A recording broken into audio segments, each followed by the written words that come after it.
Bonjour à tous et bienvenue à nouveau dans la Biloche pour cette seconde partie d'épisode consacrée au film Parpaing. J'ai parlé dans le dernier épisode de l'éprouvant mais magnifique film de Nightingale de Jennifer Kent et j'ai fait aussi un petit entretien en visio avec mon ami Benjamin Daquet qui est donc chercheur en sciences géographiques et en paysages autochtones au Canada. Nous avons discuté ensemble de la Tasmanie et de l'Australie au 19e siècle lors de la Black War. On a parlé pas mal de colonialisme et de wilderness. Donc si vous voulez voir cet entretien, c'est sur la chaîne YouTube. Je vais donc clore le sujet des films Parpaing sur deux pépites bien vénères qui sont Soft and Quiet et Violation et qui sont disponibles toutes deux sur la plateforme Shadows. Alors accrochez-vous car ça va encore secouer.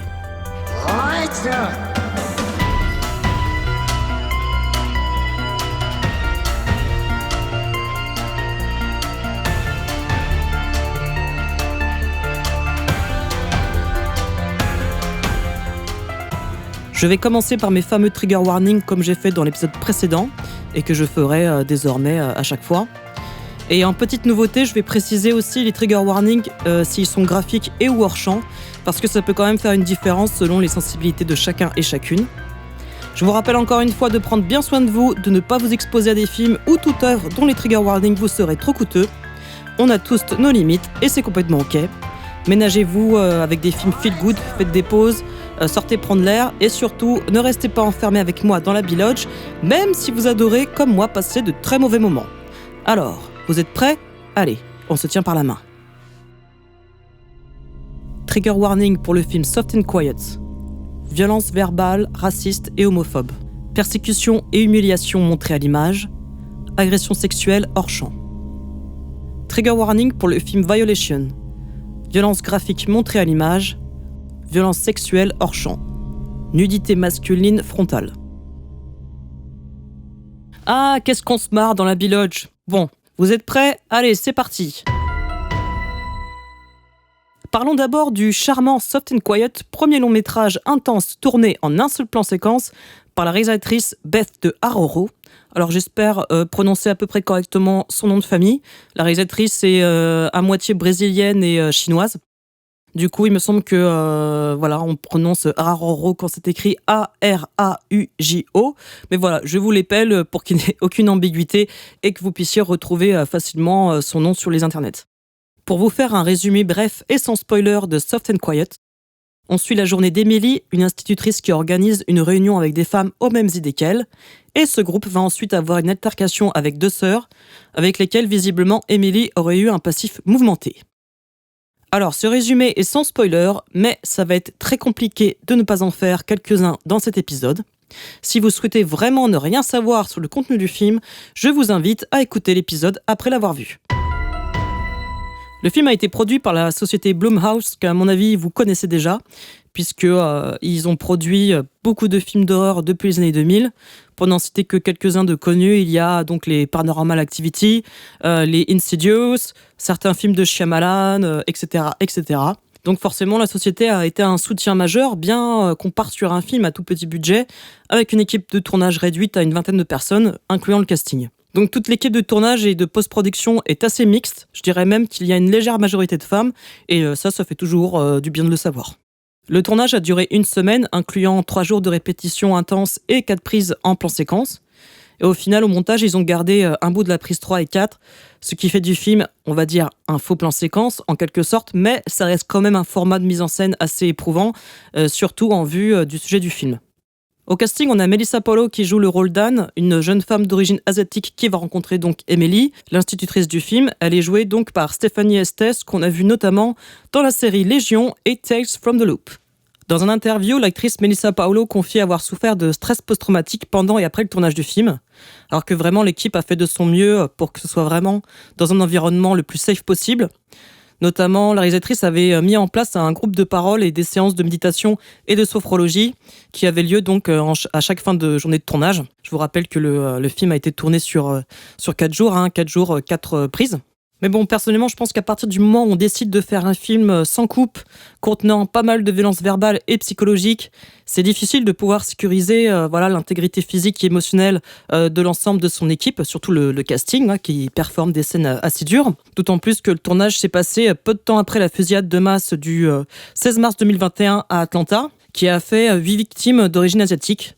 Et tout cela sous fond de pandémie et de recrudescence de racisme anti-asiatique aux États-Unis. Il faut dire que Beth de Harrow a eu malheureusement un excellent sens du timing en produisant son film Soft and Quiet pile à ce moment-là.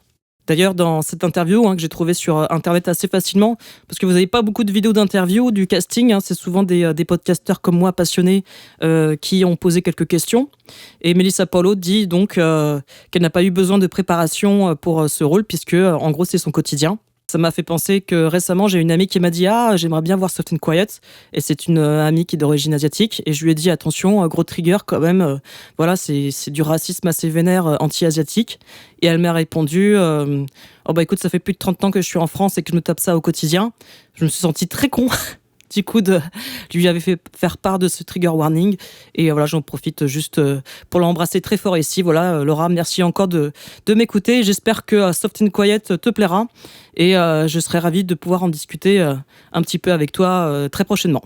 Petite parenthèse personnelle fermée, il y a aussi une petite anecdote de Melissa Paulo, encore une fois, qui a eu une séquence assez difficile à tourner. C'est la toute dernière où elle est carrément complètement immergée dans un lac froid de nuit. Alors déjà, l'actrice confie qu'elle n'aime pas trop déjà se baigner. Et en plus de ça, c'était un lac qui est utilisé à des fins reproductives pour des requins. Alors je ne sais pas quelle espèce de requin c'est. C'est sûrement des requins inoffensifs. À mon avis, ils n'auraient pas tourné si ce n'était pas le cas. On ne les voit pas du tout à l'image. Mais voilà, il y avait quand même des requins autour d'elle qui gambadaient ici et là, au loin. Donc vraiment, elle n'a pas passé du tout un bon moment.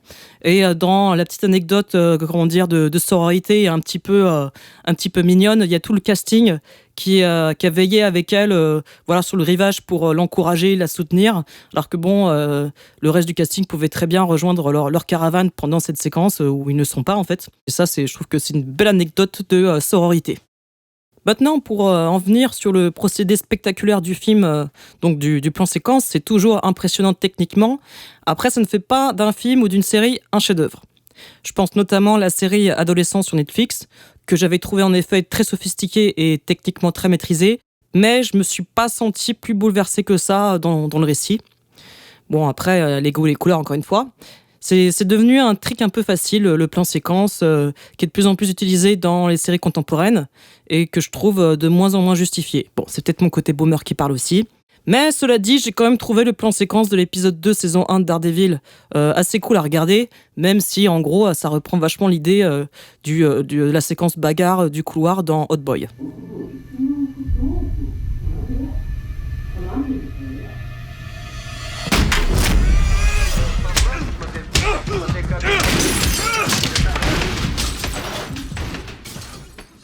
D'ailleurs, si vous voulez une recommandation de ma part sur un film entièrement en plan séquence qui est disponible sur la plateforme Shadows, encore une fois, c'est un petit thriller allemand du nom de Victoria, réalisé par Sébastien Schipper, où en fait on suit une bande d'amis qui vont braquer une banque et il y a énormément de suspense et c'est assez fort comme film. Vraiment, j'ai beaucoup aimé cette petite pépite.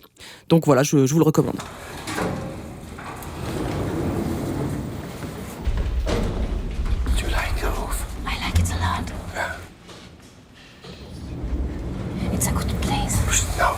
Now we have to be very silent, not like no. Because nobody talks in Germany in the elevator. It's forbidden. Come on. It's forbidden, I told you. Okay. Alors maintenant, est-ce que le plan séquence se sert vraiment au propos du film Soft and Quiet ?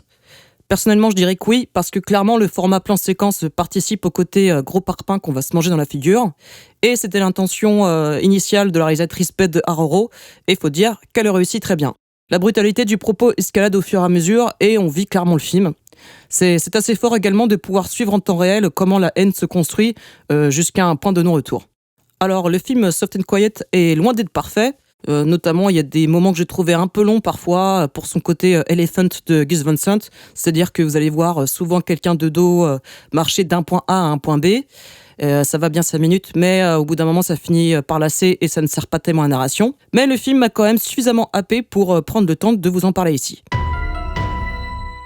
Pour en revenir au sujet du film, à savoir le mouvement des tradwives, alors si vous n'avez jamais entendu parler du mot tradwife, je vais essayer un petit peu de vous le définir en quelques mots. Alors les tradwives, comme portent bien leur nom, ce sont donc des femmes traditionnalistes, pour la plupart blanches, de milieux, on va dire, suffisamment aisés. Ce sont des femmes qui ont un mode de vie très traditionnaliste, très femme au foyer, qui vont prioriser dans leur vie le foyer, la maison, leur mari et les enfants. Beth de Harrow, dans quelques interviews, explique qu'elle a intitulé son film Soft and Quiet en rapport justement au hashtag qu'on peut trouver sous les publications Instagram de certaines influenceuses tradwives.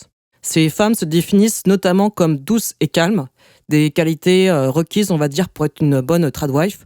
Et c'est assez ironique puisque rapidement, les femmes du film vont se mettre à hurler et sévir grossièrement pendant les 2 tiers du film. Aussi, le personnage principal du film, à savoir Emily, est institutrice et ce n'est pas un choix laissé au hasard. Car encore une fois, Beth de Harrow explique dans d'autres interviews que certaines femmes d'extrême droite se tournent vers des emplois sociaux et éducatifs pour, en quelque sorte, matricer le système de l'intérieur.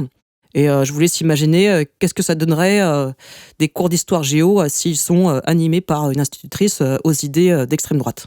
Engage the mainstream, right? We can't come on too strong, okay? Soft on the outside, so vigorous ideas can be digested more easily. Now we are the best secret weapon that no one checks at the door because we tread quietly. De mon côté, j'ai fait un petit peu de recherche aussi sur ce mouvement, donc les tradwives, notamment grâce au livre The Women of the Far Right, écrit par Evian Leidig, livre donné par ma colocataire Lucie, que je remercie chaleureusement ici.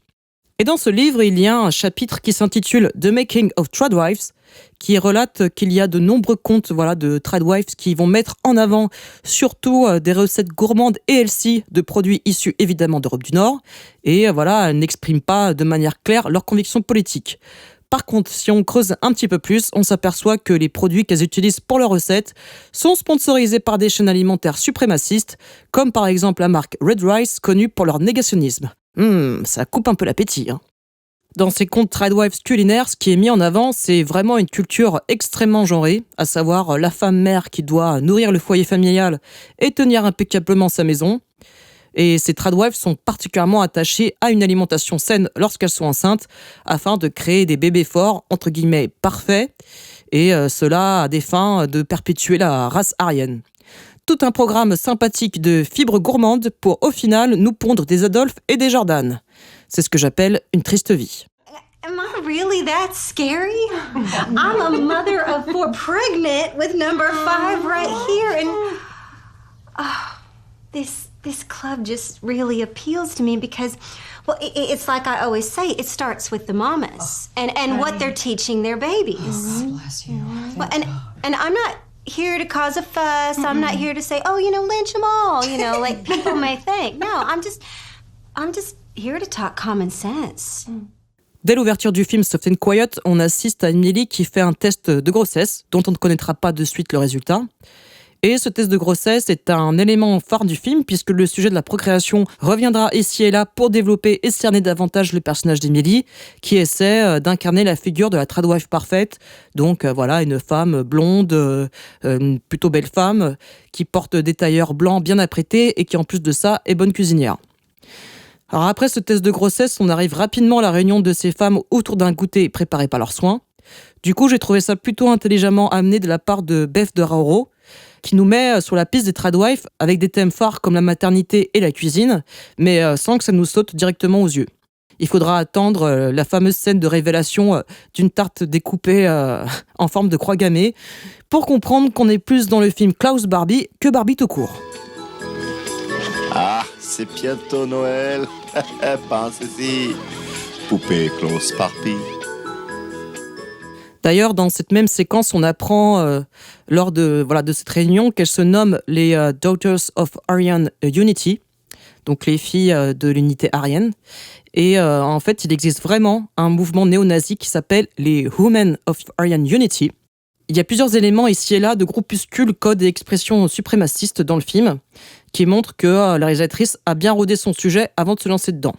J'ai notamment été marqué par le slogan antiféministe « Feminine, not feminist » que une des protagonistes dit à un moment dans le film. I would also like to add this. Really important. Yes. Yeah. You know, these libs say that they're fighting for women's rights, right? They're just trying to make us masculine. Well, think about it. Alors pour ma part, je n'avais absolument rien lu sur le film avant de le visionner. Autant dire que je l'ai bien senti passer. C'est à la seconde vision que j'ai pu distinguer en amont tous les éléments subtils pour montrer qu'Emily est une tradwife raciste dès les 5 premières minutes. Alors en effet, dès le début, la caméra est collée au dos d'Emily. On est pleinement dans la journée d'une tradwife et de son point de vue. On la voit marcher vers la sortie de l'école et elle croise une femme de ménage d'origine hispanique. On voit alors Emily se retourner pour la regarder, donc son visage nous fait face. Et son regard est clairement glacial, voire méprisant. Et juste après avoir croisé cette femme de ménage, elle va converser avec un petit garçon de sa classe, évidemment blanc, pour lui présenter son projet de livre qu'elle a écrit et qui s'intitule Little Snow. Bref, il y a plein de petits détails disséminés ici et là pour nous indiquer qu'on a affaire à une femme d'extrême droite, avant même que Beth de Harrow nous balance son parpaing de la tarte surprise à la 13e minute du film. Et je peux vous dire que la tarte à la cerise de Twin Peaks, eh bien, vous ne la verrez plus jamais comme avant.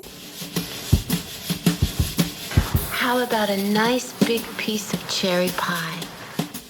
Lorsque la bande de Tradwives rencontre Lily et Anne, donc les deux sœurs racisées, interprétées par Melissa Paulo et Cicely, l'expression de la Tradwife soi-disant toute douce et calme va être très vite enterrée.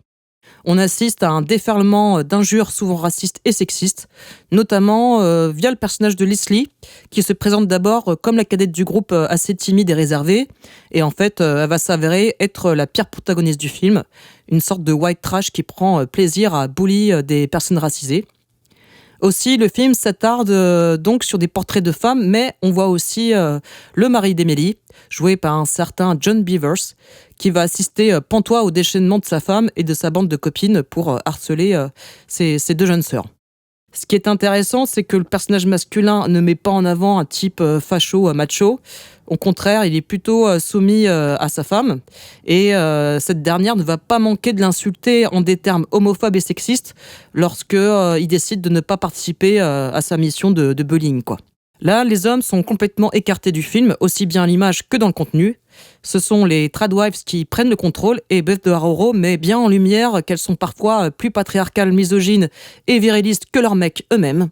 C'est un détail dans le film que je trouve finalement le rend encore plus terrifiant.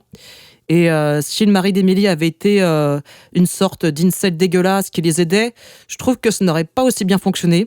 Ce qui est vraiment déstabilisant dans le film, c'est de montrer à quel point les femmes peuvent faire preuve tout autant de violence qu'un mec cis blanc suprémaciste. Et sans révéler exactement les scènes du film qui mettent en scène des violences verbales et ou physiques, on voit que ces Tradwives reproduisent au final tout un tas de violences racistes, sexistes et patriarcales initiées par les hommes cis à travers l'histoire.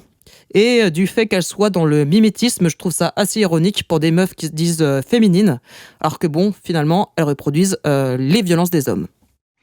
I love my fucking job. And Terry needs me. And I'm going to fucking jail. It's okay. Just stop it. Just stop it, Craig. Stop whining and whimpering like a fucking cunt. I'm sick of it. I'm sick of this. Je vais maintenant m'attarder sur l'aspect stylistique du film, en dehors de cet unique et impressionnant plan séquence. Le malaise monte en crescendo grâce aussi à ce choix de mise en scène et atteint son climax lorsqu'on arrive à la partie huis clos du film, dans la maison des sœurs, où le cadre se resserre davantage, tandis que la nuit tombe. Le cadre était déjà assez serré dès le début du film, puisqu'on suit énormément Emily, et il y a pas mal de plans serrés aussi sur les autres Tradwives, notamment lors de la scène de réunion où elles se présentent une à une. Là, forcément, le cadrage serré est encore plus suffocant en intérieur nuit. On a une ambiance davantage oppressante aussi bien dans le fond que dans la forme. La tension du film escalade en pyramide de l'horreur puisque chaque protagoniste va commencer par des petites remarques ou actions malaisantes qui vont devenir petit à petit des délits et qui vont devenir à leur tour des crimes de plus en plus graves. Alors tout comme dans The Nightingale dont j'ai parlé encore une fois dans l'épisode précédent, le jeu des actrices est quand même assez intense. Bon, déjà par leur expressivité, leur gestuelle, et aussi le fond comme la forme. Hein. Et aussi, voilà, ce cadre très serré et l'utilisation de plans séquences, ça nous insuffle, on va dire, une tension permanente. On a absolument zéro moment de répit et zéro respiration. Et encore une fois, le titre du film est absolument ironique car on assiste à des femmes dont les contours humains, on va dire, s'effacent de plus en plus. Bon, déjà parce que c'est des connasses racistes, faut le dire, mais aussi parce que voilà, elles s'agitent de plus en plus, elles stressent, elles s'engueulent entre elles. Bon, pas pour vous mettre dans mes propres travers, mais si vous faites un jeu à boire à chaque fois que vous entendez le mot fuck, je pense que vous serez bourré très vite.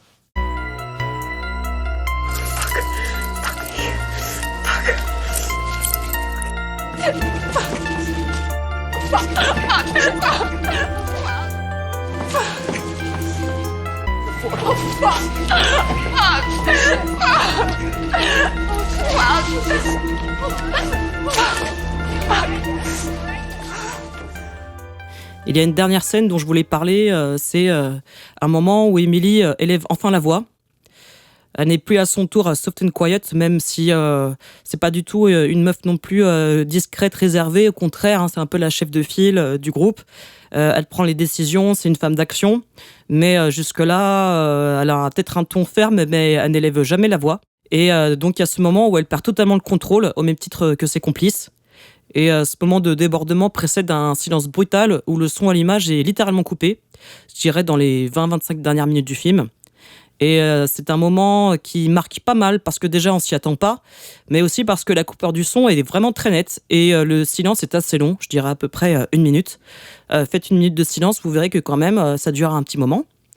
Beth de Aroro, à travers ce procédé, nous donne un faux moment de respiration parce qu'il nous donne à peine le temps en fait de digérer cette escalade de violence sur 1 heure de film. Et il permet aussi ce silence d'être un peu plus dans la tête de ces protagonistes absolument horribles. Et c'est comme si à ce moment-là précis, il y avait une sorte de réalisation, au moins pour le personnage d'Emily, d'avoir commis quelque chose d'affreux et qu'à partir de ce moment-là, ne sera plus jamais la même personne, quoi. D'ailleurs, un autre point commun avec The Nightingale, c'est qu'on n'a quasiment pas de musique non plus dans le film. Sauf lorsque celle-ci est diégétique. En gros, c'est quand vous entendez la musique dans l'action même du film. Par exemple, un personnage qui écoute la radio. Il faut attendre 10 minutes avant la fin du film pour avoir une partition musicale. Et je trouve que ça permet de redescendre un petit peu. C'est difficile de dire en douceur pour un film comme ça. Mais ça nous permet quelque part de sortir un petit peu de la brutalité très très réaliste du film. D'avoir enfin une partition musicale. Enfin voilà, moi c'est ce que j'ai ressenti du moins. Et je vous mets un petit extrait ici.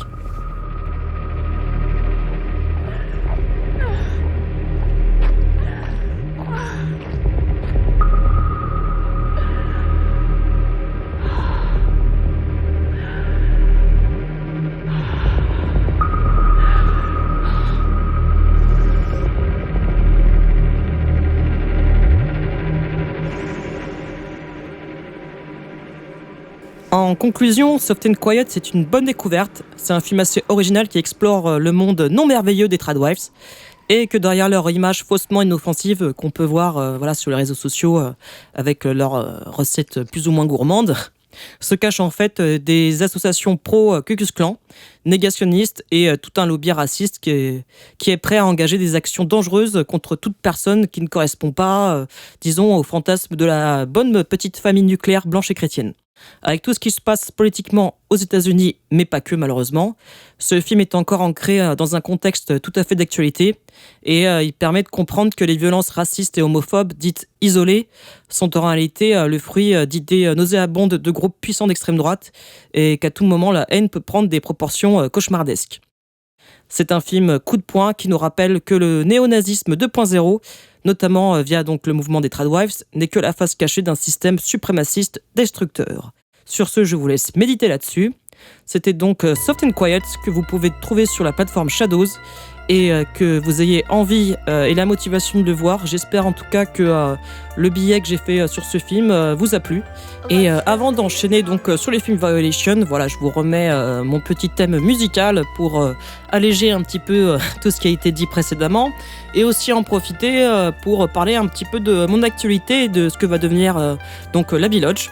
Donc pour le moment, l'émission est disponible uniquement sur YouTube et SoundCloud parce que ce sont des plateformes gratuites et que je ne monétise absolument rien sur The Bilodge. Encore une fois, je fais ça totalement bénévolement.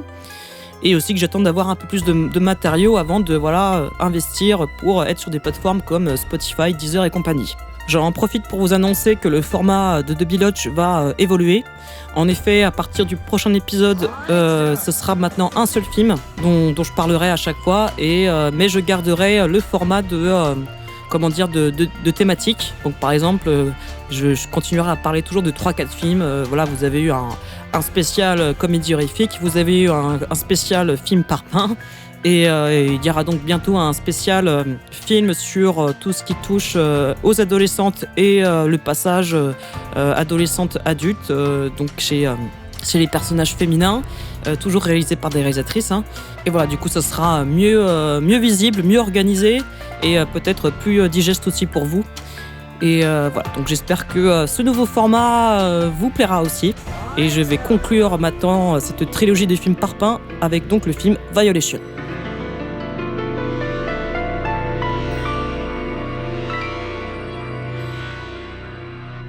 Violation est un film canadien sorti en 2020.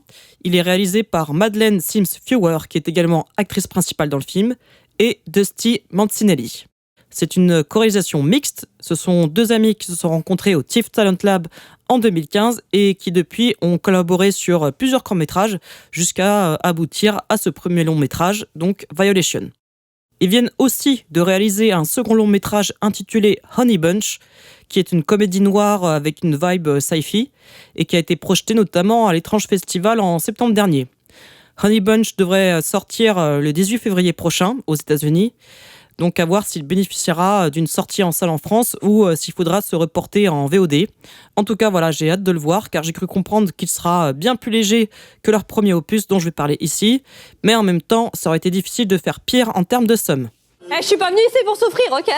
Alors que peut bien raconter ce feel-good movie qu'est Violation ? On suit le parcours chaotique, brutal et fragmenté de Myriam, qui est traumatisée à cause de son beau-frère qui l'aurait agressée sexuellement alors qu'elle passait des vacances idylliques en famille. Elle est également trahie par sa sœur qui ne la croit pas. Et donc Myriam décide de se venger auprès du concerné. Et disons qu'elle le fait de manière très inventive. Avant de décortiquer davantage le film, je vais d'abord parler des petits secrets de tournage. Le film a été tourné au Québec sur environ 2 mois entre la pré-production et le tournage en lui-même. Ils ont tourné en équipe réduite dans plusieurs sites assez sauvages, notamment autour de quelques montagnes et lacs canadiens. Et pour la petite anecdote, certains endroits étaient assez difficiles d'accès. Du coup, les deux réalisateurs et réalisatrices ont expliqué qu'ils auraient dû se préparer beaucoup plus mentalement et physiquement, car en plus de tourner un film assez éprouvant sur le sujet, ils ont dû se farcir des journées de trekking pour obtenir certains plans de nature sauvage. La photographie du film repose globalement sur une lumière naturelle, dépendant donc de la météo et de la lumière du soleil pour tourner telle ou telle séquence.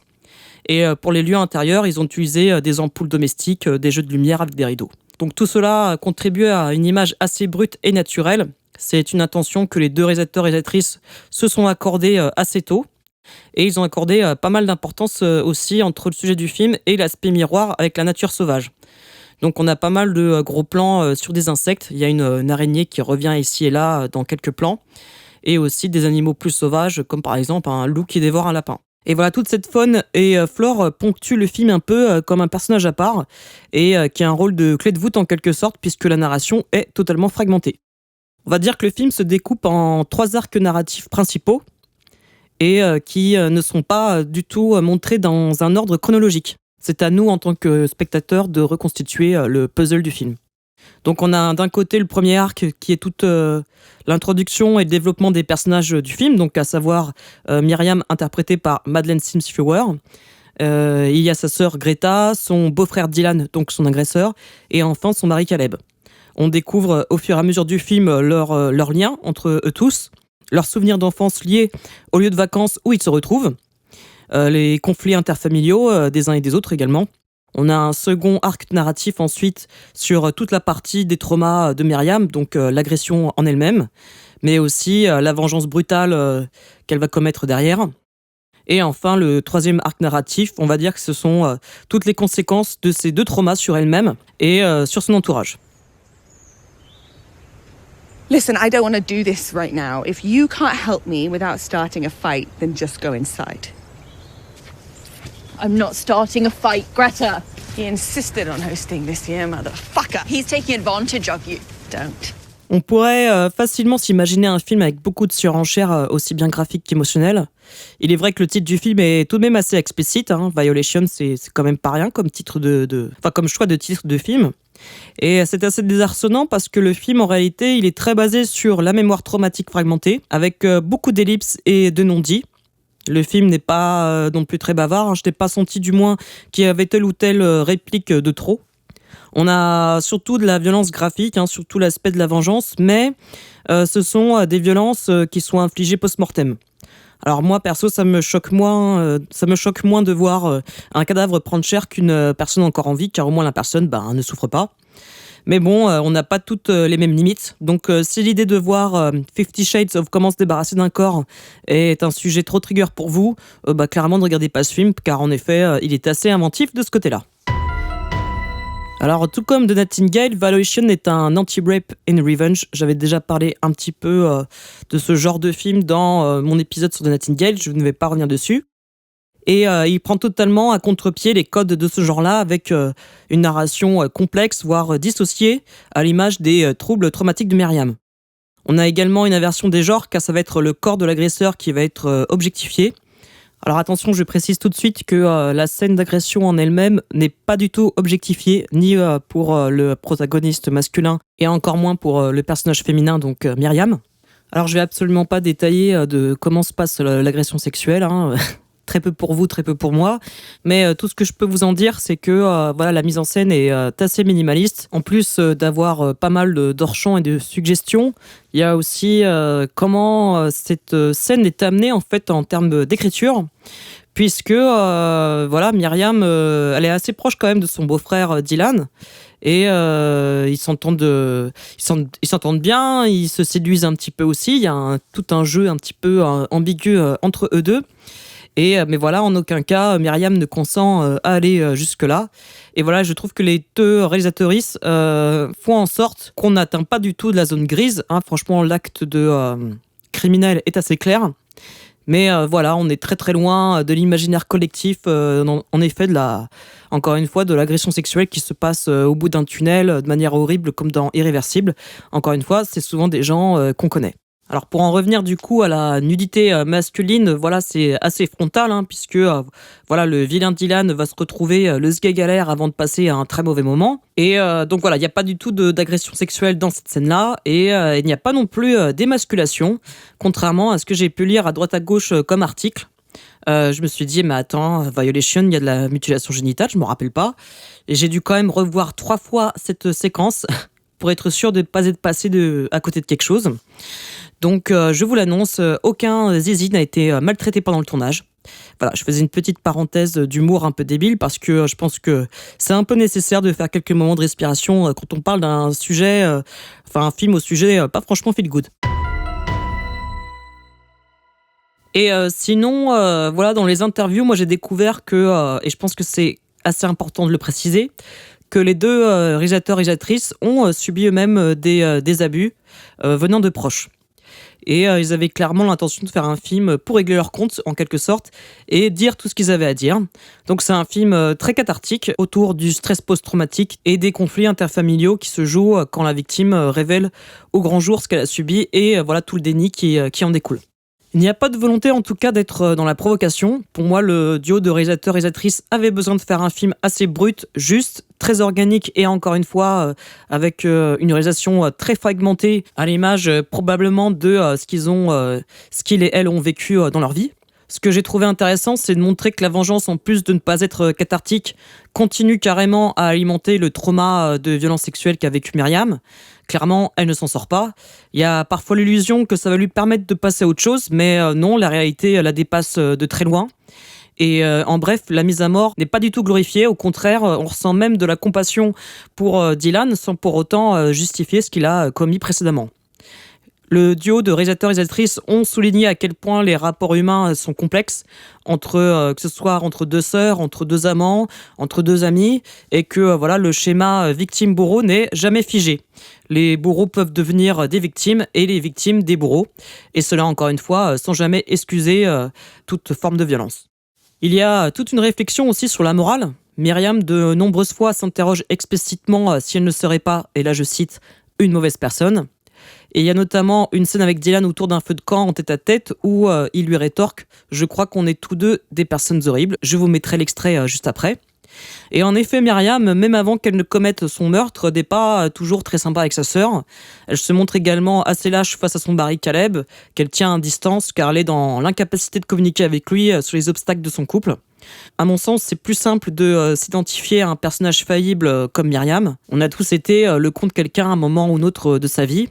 On a tous fait preuve de lâcheté pour des raisons X et Y qu'on peut plus ou moins justifier.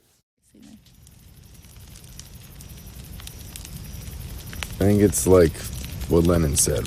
We're all Hitler, we're all Christ, and we just have to work on the good parts of us. And then he beat his wife. Doesn't make it not true. That was the Hitler part. That was the Hitler part. The Christ part was singing Imagine. You know, we're complicated people. Nobody's simple. Le crime de Dylan, encore une fois, n'est pas excusable et en aucun cas le film ne marche sous la zone grise. Après, on pourrait s'interroger pourquoi Myriam arrive à un tel degré de violence. Alors, ça arrive en escalade, c'est-à-dire que c'est pas le viol en lui-même qui la pousse à aller aussi loin. Il y a aussi le fait que sa sœur ne la soutient absolument pas, que son mec est totalement absent émotionnellement et qu'en plus de cela, Dylan en fait nie complètement ses actes et prétend qu'elle était consentante alors que bon, en gros la meuf elle dormait quoi. Mais est-ce que Dylan mérite tout ce qui lui arrive ? Les réalisateurs et réalisatrices s'amusent à se tourner vers nous et nous mettre face à un miroir assez déplaisant, car oui, on ressentira de la compassion même pour Dylan. Je parlais aussi donc de récits fragmentés dans la mémoire traumatique, mais la fragmentation, elle va aller jusqu'à comment Myriam va se débarrasser du corps. Ce corps va être fragmenté aussi. Et je trouve ça intéressant, du coup, ce truc miroir on fragmente la mémoire comme on fragmente aussi son agresseur. On essaie de complètement l'annihiler, en quelque sorte, pour essayer de le faire disparaître de sa mémoire, mais ça ne fonctionne pas comme ça. Et j'ai très envie de vous spoiler exactement toutes les petites actions que Myriam va faire pour se débarrasser du corps, mais je vais m'abstenir. Par contre, je ne peux pas ne pas parler de la scène de la glace à la fin. Car on finit par comprendre que la crème glacée consommée à la fin par les autres membres de la famille lors d'un pique-nique familial est en fait mélangée avec les cendres de Dylan. Donc voilà, dans Soft and Quiet, vous aviez la tarte à la cerise en forme de croix gammée, et là vous avez la crème glacée à base de cendres de violeur. C'est sympa, hein, c'est des petites idées recettes comme ça que moi j'aimerais voir plus souvent sur les réseaux sociaux pour me marrer, mais enfin bon, j'ai des idées des fois un petit peu étranges. Hein. Bon bref, pour revenir un peu plus sérieusement à cette histoire de fragmentation du corps de l'agresseur, c'est encore une fois à l'image de la fragmentation de la mémoire traumatique. Il y a comme une volonté d'effacer l'agresseur en espérant que cela va effacer le trauma et ramener aussi la relation entre Myriam et sa sœur Greta. Et le dernier plan du film suggère que malheureusement, c'est complètement raté. Le film se termine sur un plan serré sur le visage de Myriam, les larmes aux yeux, qui regarde au loin les membres de la famille de Dylan s'amuser lors de ce pique-nique en famille où tout le monde est en train de bouffer en gros les cendres de Dylan dans la glace. Et voilà, Myriam est assise à côté de sa sœur qui est totalement dévastée par la disparition soudaine de Dylan. Donc la réconciliation avec sa sœur est très laborieuse. Ça aussi, c'est quelque chose qui restera donc fragmenté. Et pour la petite anecdote, il y avait vraiment la sœur de l'actrice réalisatrice qui jouait donc en figuration sur cette scène-là. Et cela a dû forcément aider Madeleine Sims-Fewer à se sentir vraiment bouleversée lors du tournage de ce plan. Et il y avait aussi son père qui était présent sur le tournage pour d'autres scènes, ce qui a permis très probablement à la comédienne de garder la tête sur les épaules face à ce tournage éprouvant. Dans une interview, elle confie avoir mis plusieurs mois avant de se détacher de ce rôle. Ce n'est guère étonnant sur le fait que ça a fatalement fait résonner des choses assez difficiles en elle, mais aussi parce que la scène de confrontation entre Dylan et elle, l'altercation physique est très réaliste, voire chaotique. On n'est pas du tout dans la bagarre type John Wick. Là, les protagonistes luttent et rampent au sol. On voit Myriam galérer à soulever le corps d'un homme de 80 kilos. Il y a même un moment où elle vomit de dégoût et l'actrice raconte qu'elle a consommé exprès une mixture émétique pour vraiment vomir. Elle le justifie en disant qu'elle voulait que les spasmes de son corps répondent de manière très réaliste et primitive. Bon, là, on est complètement dans la performance, car évidemment, c'était pas compliqué de faire un effet spécial pour du faux vomi, et je pense que Madeleine Sims Fewer est plutôt bonne actrice. Elle aurait très bien pu jouer quelqu'un pris de spasmes par des vomissements. Et je suis pas trop convaincue sur le fait qu'elle cherchait seulement quelque chose de réaliste. Je pense qu'elle avait besoin de littéralement régurgiter et exorciser quelque chose en elle, dans cette scène, voilà, en particulier. Et toute la violence du film, aussi bien physique que psychologique, se veut donc extrêmement réaliste. Et pourtant, voilà, ils ont fait appel à des médecins, des coordinateurs de cascade et des doublures pour pas mal de scènes difficiles, justement. Donc j'ai du mal à croire que cette performance était seulement pour obtenir quelque chose d'encore une fois réaliste, mais plutôt pour que Madeleine Sims Fewer ait l'espace d'exprimer, voilà, on va dire sa propre vérité. Il y a vraiment un enjeu performatif et psychologique avec elle-même dans cette scène-là. Bon, après, peut-être que je fais complètement de la psychologie de comptoir et que je suis à la rue, mais bon, je pense pas quand même me tromper. J'ai ma petite fierté. Si je devais émettre un bémol sur le film, c'est perso, j'ai pas été très convaincu sur le parallélisme entre nature et humain.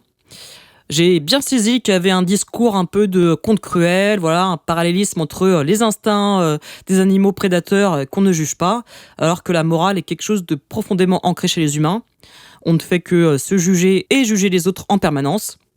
Subjectivement, j'ai trouvé que d'un point de vue philosophique et poétique, c'était un peu facile.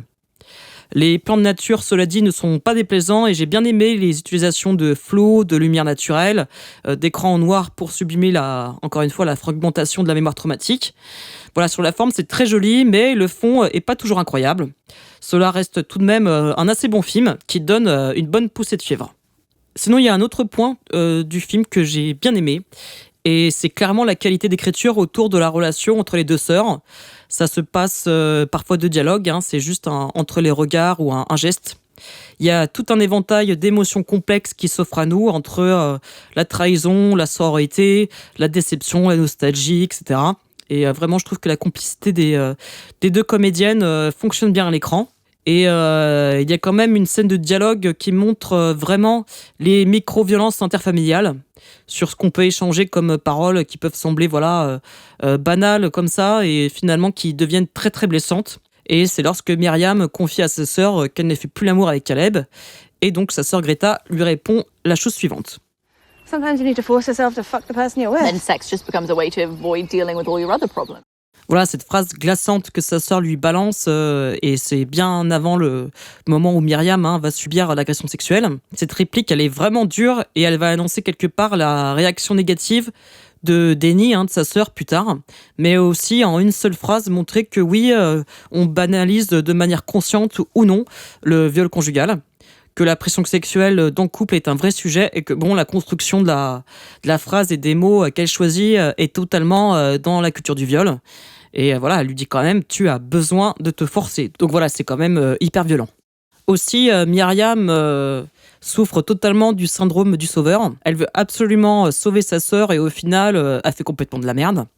Il y a également une scène où elle prend à partie un homme qui se dispute avec sa femme, alors que cette dernière lui demande à Myriam de ne pas s'en mêler.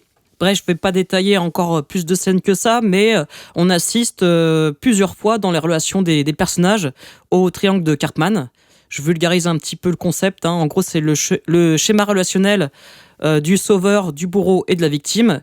Et en fait, dans ce schéma relationnel, à un moment ou l'autre, on va basculer dans un ou plusieurs de ces rôles. Et puis voilà, de montrer donc ce triangle de Karpman plusieurs fois dans le film, j'ai trouvé que c'était un trait assez fin sur toute la dimension psychologique du film. En bref, Violation, dès sa première vision, fait l'effet d'un grand 8 qui vous fait regarder au fond de vous-même. C'est une réflexion puissante sur la notion du bien et du mal, de la moralité et de relations complexes interfamiliales. Alors malgré quelquefois des procédés un peu faciles et un générique de fin que personnellement j'ai trouvé un peu cheap, et vous avez des espèces d'effets papillons, vous voyez, en images inversées. J'ai trouvé que ça faisait un peu filtre de logiciel de montage, mais enfin bon, je suis peut-être un peu difficile. Voilà, je ne peux que saluer l'intention des deux réalisateurs et réalisatrices de proposer un film brut, réaliste et sincère sur l'expérience traumatique et les conséquences sur soi et son entourage. Pour en revenir au procédé de narration fragmentée, c'est quelque chose que j'ai beaucoup retrouvé dans le premier film prometteur de Kristen Stewart, à savoir The Chronology of Water, et voilà, qui parle également de violences sexuelles et de mémoire traumatique. Et alors j'ai trouvé le film de Kristen Stewart vraiment pas mal. Bien que pareil, il y a certains procédés qui m'ont un petit peu hérissé parce que voilà, il y avait des choses un peu parfois convenues, c'est-à-dire beaucoup d'utilisation de flou, de répétition d'images, voilà, des choses qu'elle n'a pas inventées, mais bon après c'est très difficile de comment dire, de complètement transcender qu'est-ce que c'est que la mémoire traumatique au cinéma. Bah, évidemment, le dernier réalisateur que j'ai en tête qui a vraiment transcendé et explosé toutes les frontières avec ça, c'est David Lynch. Désolé, je reviens encore sur David Lynch. Mais si vous appréciez le cinéma de Lynch, tout comme moi, et que vous avez vu toute sa filmographie, vous verrez de quoi je parle, parce qu'il y a beaucoup de notions de trauma aussi dans ses films. Et lui, il a complètement explosé toutes les conventions et fait quelque chose de très expérimental et de très poussé.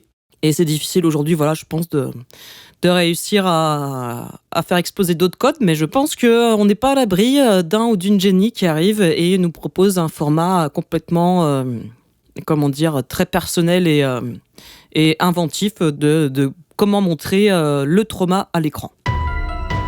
En bref, si vous voulez donner une chance à Violation, car les sujets de la mémoire fractionnée et l'utilisation de personnages non manichéens vous intéressent, ben allez-y.